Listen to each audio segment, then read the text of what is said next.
Doctor પ્રાર્થના સેરેશિયા, જિલ્લા સમાજ સુરક્ષા અધિકારી, રાજકોટ। એપ્રિલ મહિનાથી જો વાત કરીએ તો દિવ્યાંગોને જે અત્યાર સુધીમાં બસ પાસ યોજના જે છે કે જે એમની માટે મફત મુસાફરી કાર્ડ તરીકે ઓળખાય છે, એવા અત્યાર સુધીના 26,000 લાભાર્થીઓને આપણે આ યોજનાના લાભ આપેલો છે। એના સિવાય સંતસુરદાસ યોજના કે જેટલા દિવ્યાંગ લોકો 60% ઉપરની વધુ દિવ્યાંગતા ધરાવતા હોય એવા અત્યારે આપણી પાસે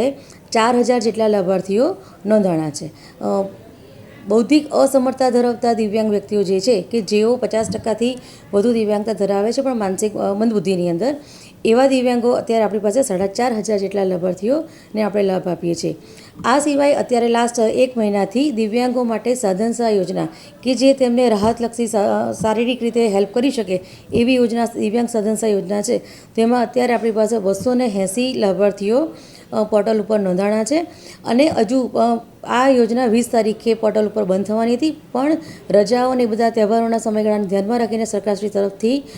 5મી સપ્ટેમ્બર સુધી આ સાઇટ ઓપન રાખવાનો નિર્ણય કરવામાં આવ્યો છે। તો આપના માધ્યમથી એક નમ્ર વિનંતી કે જો દિવ્યાંગો સાધન સહાય યોજનામાં લાભ લેવાનો બાકી રહી ગયો હોય તો એ વધુમાં વધુ આ યોજનાનો લાભ લેવા માટે જોડાય। આ સિવાય પણ જેટલા બાળકો શાળાઓમાં કોલેજોમાં અભ્યાસ કરે છે, ITIમાં અભ્યાસ કરે છે, એવા દિવ્યાંગ વિદ્યાર્થીઓ છે એમની માટે પણ દિવ્યાંગ શિષ્યવૃત્તિની યોજના હાલ ચાલુ છે અને એમાં પણ આપણે 220 જેટલા દિવ્યાંગ વિદ્યાર્થીઓને આપણે લાભ આપી ચૂક્યા છીએ। હા,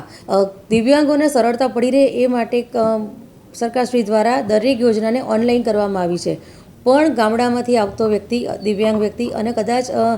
એટલું બધું એજ્યુકેશન ન હોય કે પછીથી ઓનલાઈનના માધ્યમને બહુ સારી રીતે જાણતા ન હોય કે ક્યાંક કોઈપણ જગ્યાએ ફ્રોડનો ભોગ ન બને, એટલે કોઈપણ વ્યક્તિ જો અહીંયા અમારી ઓફિસે આવે છે તો અમે એનું ઓફલાઈન ફોર્મ ભરાવીને અમારા ઓપરેટરો દ્વારા અમે પોતે જ એને ઓનલાઈન કરાવી દઈએ છીએ, જેથી નાણાકીય કે પછી કોઈપણ પ્રકારની કે બીજી કોઈપણ, કેમ કે પાસવર્ડ આઈડી ખોવાઈ જવો કે બીજી કોઈપણ પ્રકારની એવી ઘટના લાભાર્થી સાથે ન થાય અને એને ખોટા ધક્કા પણ ન થાય। એ સિવાય જેમ કે સંતસુરદાસ યોજના કે GMDPS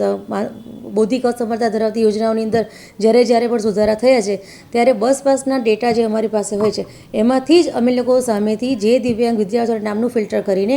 જે લાભાર્થીઓ રહી જાય છે તેમને ફોન કરીને અહીંયા બોલાવવાના પ્રયત્નો કરીએ છીએ। સાંજ સમાચાર ફેસબુક પેજને લાઇક કરો, વિડીયો શેર કરો અને વધુ વિગતવાર સમાચાર માટે sanssamachar.net વિઝિટ કરો।